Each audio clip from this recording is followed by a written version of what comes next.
celui à qui Jésus a confié l'Église, c'est Pierre. Sur cette base, hein, quel que soit ce que les gens peuvent dire authentique ou pas, révélé ou tout ce qu'on peut dire, hein, c'est tout part de l'Église catholique.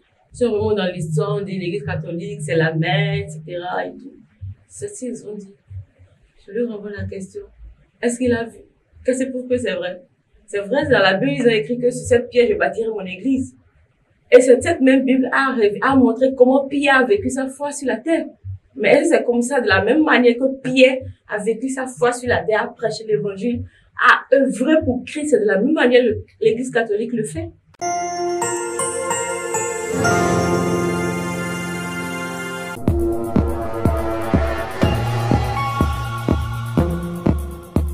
Alors, mademoiselle Ashley, quel sens donnez-vous à l'Église de Christ? Peut-on changer l'Église comme on veut? L'Église comme on veut. Selon moi, comme le frère Parfait l'a dit, on reste là où ça nous procure la paix. Selon ce que le frère Parfait vient de dire, on reste là où nous avons la paix.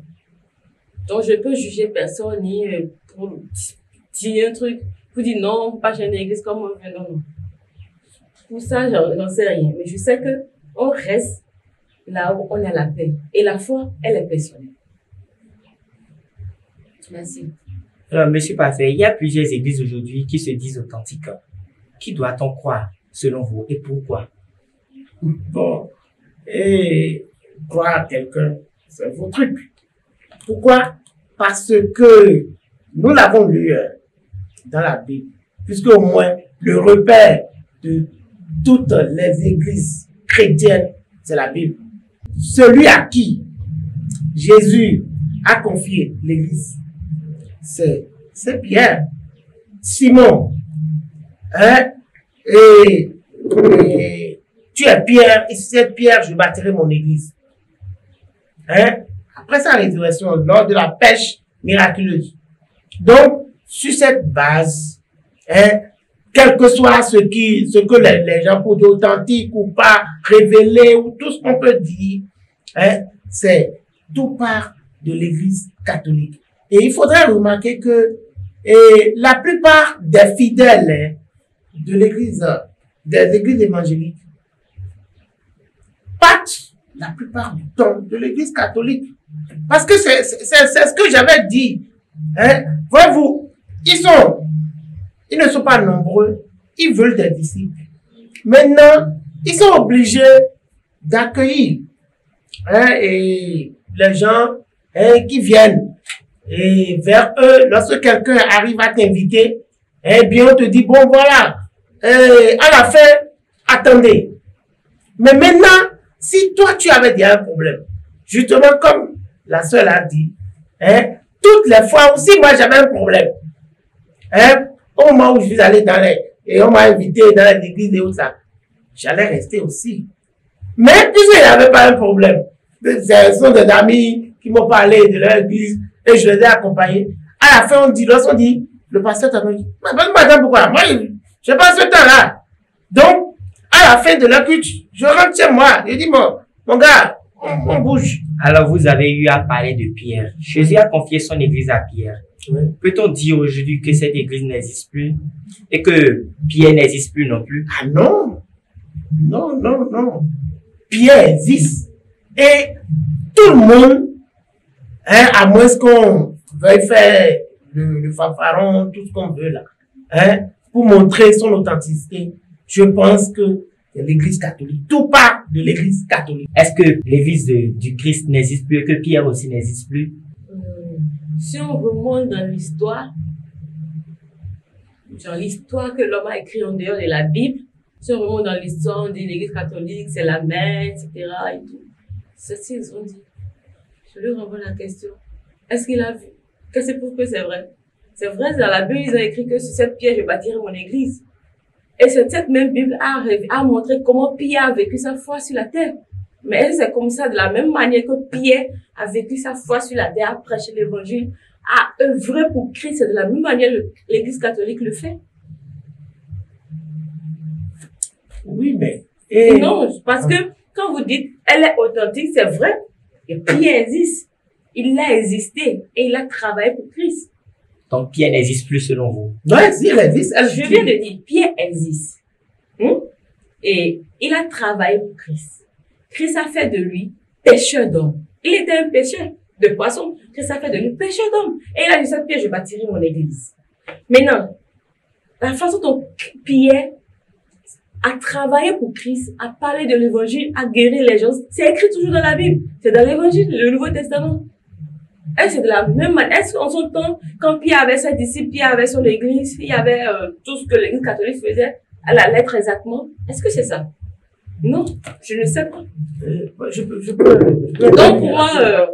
Et par rapport à ce que la sœur dit, et c'est vrai, et j'avais évoqué tout à l'heure qu'aujourd'hui, on remarque, puisque Jésus, en les envoyant, il a donné une mission.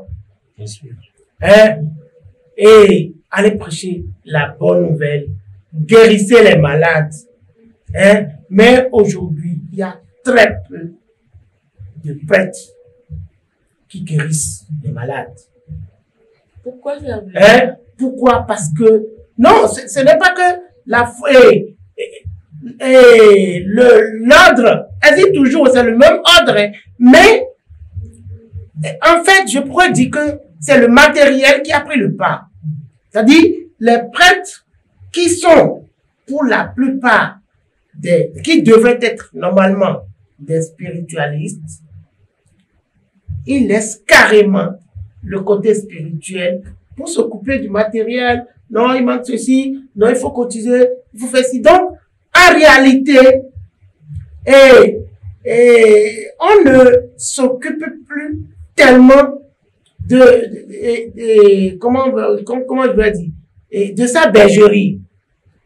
Conséquence, celui qui vient et lui voit, c'est-à-dire de façade, ce qu'il voit, il ne s'approche pas parce que, nulle part la seule ne s'est dit que c'est approcher du prêtre. Moi, j'ai la chance de m'approcher du prêtre parce que mon groupe ne peut travailler qu'avec le prêtre. Donc, il y a des questions que je vais poser au prêtre et qu'elle peut-être n'a pas, de par son groupe, elle n'a pas eu la chance d'échanger avec le prêtre sur certains aspects. Mais, je peux dire que ça existe toujours. Faites un tour à Wadon.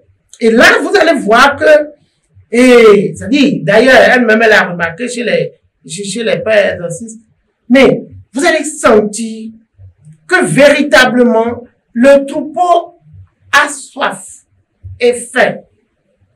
Mais, il y a très peu de prêtres qui veulent emprunter cette voie. Peut-être parce que pour eux, ça nécessite beaucoup d'investissement et humain, je ne sais pas, et ce qui les bloque. Mais, en réalité, les prêtres devraient plus se donner au côté spirituel, que le matériel là, c'est éphémère. Or, les autres ne sont pas nombreux. Donc, lorsqu'on vient, on dit j'ai tel problème, automatiquement, le peu, on dit, écoutez, on leur impose ça. On dit, vous devez venir à la prière. Il y a études bibliques à tel moment. Mais, études bibliques, on en a fait tellement. En tout cas, je parle du diocèse de Porto-Novo pour ce que je sache. Le père Adekambi en a organisé pendant longtemps, ici pour toute la Bible. Et presque tous les dimanches, on faisait l'étude biblique. Mais combien ils venaient? Aujourd'hui, il y a également le CEFAS qui est en train de former surtout les responsables. Parce que il faudrait dire que le leadership manque. C'est-à-dire, lorsque nous entrons dans l'église là, et bon, je suis un peu mieux loti, je dis bon, écoutez, moi, je veux être responsable. Et lorsqu'on me prend là, l'ego prend le pas. Hein? Ce qui fait que le responsable se propose. D'ailleurs, parce que si c'est lui qui finance, hein, vous autres, vous n'avez rien. Et vous ne pouvez que l'accompagner. Hein? Or, et ce que nous disons, en fait, et ce que Jésus est venu nous montrer, c'est quoi? Ton frère. Regardez, lorsque Marie, elle a reçu et l'annonciation, hein, pour nous dire, ta cousine qu'on pense qu'elle est, et elle est enceinte maintenant là. Elle dit quoi? Elle est enceinte de 6 mois. Elle s'est levée spontanément pour se mettre au service, hein, de sa soeur pendant 3 mois. Et je pense que c'est cela qui nous manque, mais c'est dû au grand groupe que nous sommes. C'est-à-dire dans la masse là, on ne peut rien faire. Mais dans les associations, alors normalement, l'Église doit commencer, n'est-ce pas, par former. On a commencé par former déjà les responsables, mais inculquer plus l'humilité. Au point où le pauvre qui a des problèmes, lorsqu'il vient, il va se sentir en paix. Le riche, il va se sentir en paix. Hein? Et tous ceux qui viennent, je vais vous donner un exemple à Porto-Novo ici. Il y a le blé. Et sur la base, c'est frère Xavier, hein, que je connais bien. Les Salésiens, les pères Salésiens, les blancs là. Mais ils ont converti beaucoup. Que ce soit les confessions religieuses et les groupes là, les musulmans, les païens, tout le monde. Pourquoi? Parce que lorsque tu vas vers eux et tu es jeune, ils te reçoivent.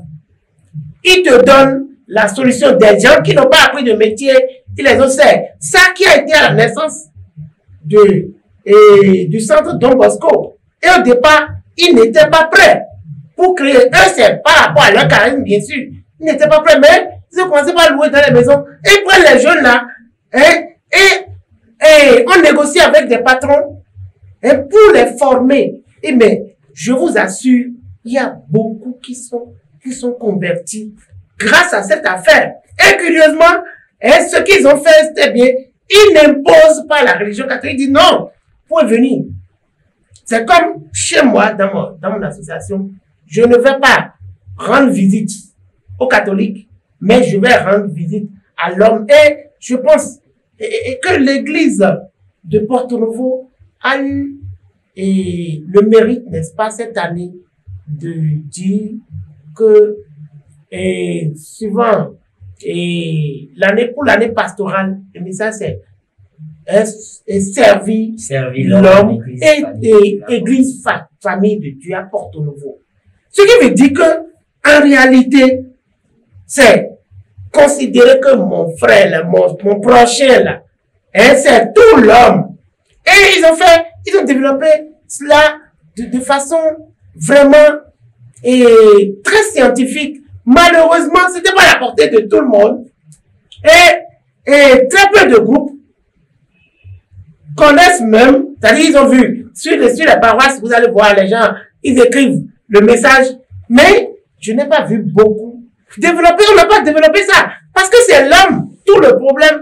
Et la sœur, tout ce qu'elle dit là, si c'est l'homme et vous occupez, j'ai un problème, je viens avec toi et tu me résous le problème, mais je suis avec toi. Alors merci monsieur, parfait. Mademoiselle Ashley, toutes les églises se valent-elles au point où on peut aller d'une église à l'autre? Pour moi, si toutes les églises se valent-elles,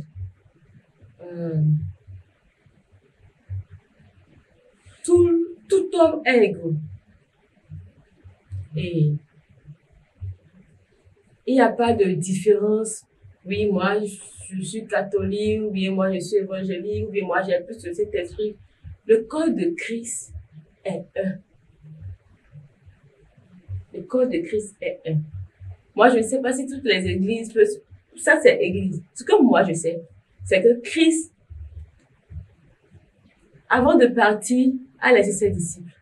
Et ils nous ont enseigné, ils ont eu à évangéliser, à parler de Jésus, à amener l'homme à s'aimer, à s'entraider, De telle manière que Christ même les a appris ça à ses disciples. De telle manière que, on peut dire, ils sont égaux. C'est la même chose. Parce que quand Christ va revenir sur la terre pour chercher ses fidèles, il va pas, ses fidèles, j'ai bien dit, c'est comme un être humain. Genre, moi, par exemple, j'ai la tête, la bouche, etc. Et la tête, en vrai, c'est Jésus.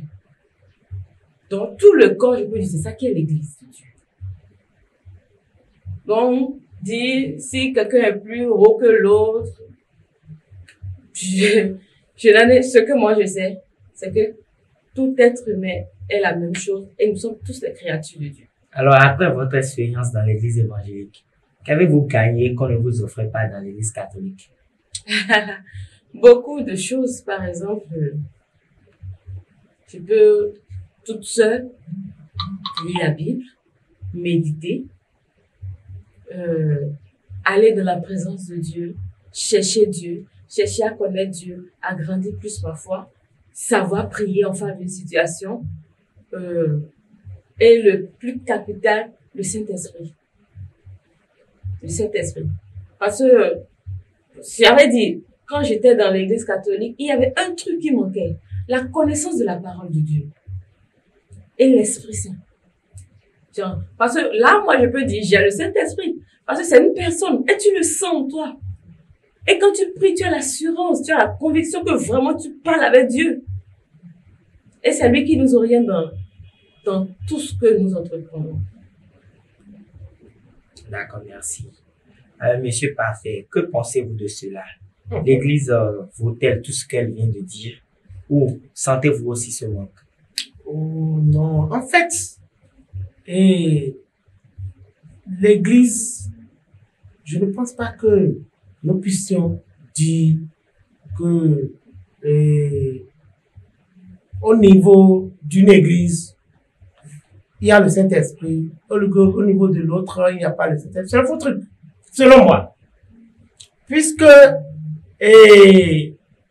comme, peut-être, c'est de pas elle, au moment où elle était au niveau de l'Église catholique, elle n'a jamais constaté peut-être la présence du Saint-Esprit, mais, curieusement, moi, je peux vous dire que je suis un peu produit. C'est-à-dire, tout ce que je suis là, c'est que ce n'est que Dieu qui me l'a offert parce que je ne suis pas si meilleur que les autres. Mais c'est grâce à la signe de cet esprit que j'ai tout eu. Je vous le dis honnêtement. Et je suis fils de pauvre, donc, du coup, mais j'ai eu des moyens pour régler tous mes problèmes. C'est-à-dire, lorsque les problèmes se posent, j'arrive, n'est-ce pas, à trouver des solutions à cela. Mais ça, ce n'est que le Saint-Esprit, le Seigneur qui puisse me le donner. Et puis, ce n'est pas évident que, en face d'une situation déterminée, qu'il soit pasteur et prêtre ou n'importe quoi, là, qu'il puisse m'illuminer si le Seigneur ne me le donne pas. Donc, pratiquement, moi, je ne pense pas que ça puisse être une église. C'est possible. Parce que bon, la sœur, je la comprends un peu. Pourquoi? Parce que elle n'a pas vécu une situation qui l'a amenée vers l'autre. Elle a constaté, bon, et j'ai constaté que les gens sont assis là, mais qu'est-ce qu'ils font là? Non, ceux-là, ils ne font rien de bon. Oh, je suis allé là-bas, là, on m'a mis, là, on m'a amené à mettre la main à la pâte. Ça veut dire ici, là, c'est le bon. Mais, est-ce que tout est rose? Là-bas, peut-être pour la soeur, c'est possible. Mais, dans aucune société, tout ne peut être rose. D'accord, merci. Donc, vraiment, moi, je pense que ce n'est pas une affaire d'église, mais la seule chose que moi, je pense que nous pouvons plus chercher à corriger, c'est l'humilité et l'amour du prochain. C'est un peu capital. On ne peut pas l'appliquer dans l'église en général, Mais dans les associations, hein, on doit être ferme là-dessus. Et là, je pense que lorsque les fidèles auront des problèmes, ils vont chercher à voir leur berger, hein, qu'est le prêtre. Parce que si le prêtre est accueillant, hein, j'ai un problème. Moi, j'ai appelé un prêtre vers 0 heure parce que j'avais des enfants, 2 qui sont hantés. Mon père, qu'est-ce que je vais faire? J'appelle le premier prêtre. Il me dit, ah, vraiment, je suis sur la voie, je ne peux pas. J'appelle le second, il dit, c'est demain. Oh, voilà que je faisais, en fait, ce que la sœur ne sait pas là. Dans l'église catholique, ce n'est pas le bruit. En fait, peut-être que c'est le bruit là. Et on voit que, Jésus, on crie Jésus, Jésus, Jésus, ce n'est pas ça qui est le problème. Mais, la foi catholique, c'est en une fois tous. Voyez-vous, mais, je me dis, qu'est-ce que je peux faire? Et, je me dis, mais, voilà, je ne peux pas appeler le prêtre, voilà que je les appelle s'ils disent demain. Voilà que les enfants ont des problèmes. Mais c'est curieux que, alors qu'on nous a dit, faites le chapelet et méditez. Parce qu'en réalité, restez le chapelet aussi là. Si c'est pour notre Père, je vous salue Marie. Non. Il faut méditer, il faut apprendre à rester le chapelet. Il ne suffit pas de dire, notre Père qui est au ciel. Non, c'est pas ça. Il faut méditer le chapelet. Il faut être dedans. Et là, vois que tu converses. Hein? Et je vous assure que lorsque je l'ai fait là, et le premier fois, non, taisez-vous, sinon je vais la tuer. Mais on a commencé, yeah, ma tête. Ça ne s'est jamais produit avec moi. Je dis, ah, donc ça veut dire que moi-même là, je peux renvoyer les esprits, tout ça. Mais, bizarrement, je ne suis pas allé dans une église. C'est toujours dans l'église catholique. Je ne suis pas membre du renouveau, je ne suis pas dans un groupe d'intercession. Mais j'ai prié. Ça m'a paru bizarre. J'ai dit, il y avait un prêtre, exorciste, qui m'avait dit, j'étais allé le voir, mon père priait pour moi, ça ne va pas. Et dans l'église catholique, si on veut, si vous voulez évoluer là, on dirait que c'est pas les épreuves que vous montez dans la foi. D'ailleurs, la foi, il faut que vous vivez une situation, hein, pour pouvoir grandir. Hein, la même preuve, même Simon Pierre, on a dit, toi là, tu vas me renier, hein, avant, hein, que le coq, 3 fois avant que le coq ne... Mais effectivement, il l'a fait parce que quoi? La chair est faible. Mais, de pas les épreuves, lorsque tu surmontes une épreuve, hein, mais tu vas grandir dans la foi. Au point où, lorsque, on va te dire, mais ton église, parce que l'église de la sœur, curieusement, hein, il peut y avoir encore des gens qui vont démontrer que il y a de faux trucs qui se posent là-dedans. Hein? Voyez-vous, par exemple, il y a des inconvénients que nous remarquons, par exemple, au niveau de l'église catholique. Et moi, je souhaiterais quand même qu'ils corrigent un peu cela. Lorsque les prêtres exorcistes commencent par imposer les mains, par guérir les gens et autres là, on vient dire, est-ce qu'il n'a pas quelque chose derrière? Et là, ça bloque le monsieur. Il ne peut pas. Voilà des gens qui ont des situations, il arrive à les guérir, mais on dit non, qu'on ne peut pas. D'accord, merci, monsieur Parfait. Mademoiselle Achille, si vous deviez faire une exhortation aux responsables catholiques, que leur conseillerez-vous par rapport à cette expérience dans le passé dans l'église catholique? Ce que je peux leur conseiller, de revoir leur manière de fonctionner et de commencer par pratiquer exactement ce que la Bible dit de faire. D'accord. D'amener leurs fidèles à connaître plus Dieu, de les amener par tous les moyens à être intéressés par les choses du ciel et qu'ils cultivent l'humilité, qu'ils cultivent plus l'amour en eux, la solidarité. C'est tout. D'accord, merci. Et vous, monsieur Parfait, quel conseil pouvez-vous donner à toutes ces catholiques qui se disent insatisfaits de leur pratique religieuse? Voilà. Et les catholiques qui sont insatisfaits, je pense qu'ils doivent chercher à cultiver la foi. Là. Ce n'est pas dans une religion, c'est dans le cœur. Ça veut dire que le véritable problème là, c'est l'homme lui-même là. Hein? Et Socrate a dit, connais-toi toi-même. Il dit, non, là-bas, là, non. Donc, du coup, moi, je souhaiterais que dans l'église, et ceux qui ne sont pas satisfaits, qu'ils commencent par chercher en eux-mêmes qu'est-ce qu'ils veulent. Et ils n'ont pas trouvé de répondant dans l'église catholique. Mais par rapport aux responsables, moi, je peux leur demander, n'est-ce pas, de cultiver, et surtout au niveau de nos prêtres, n'est-ce pas, l'esprit d'humilité et l'esprit d'amour pour le prochain. Et si je devais être un responsable, tout jeune prêtre sorti du séminaire, c'est-à-dire nouvellement et ordonné là, qu'on l'envoie loin où il doit aller chercher à découvrir Jésus. D'accord, merci beaucoup. Mademoiselle Ashley, votre mot de fin, s'il vous plaît. Bon, je dis merci pour nous avoir invités. Merci à Monsieur Parfait. On a eu à s'échanger et tout. Et merci à vous aussi pour les questions.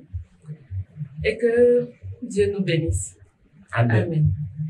Et vous, Monsieur Parfait, votre mot de fin? Et mon mot de fin, c'est d'abord un remerciement et envers tout le monde. Et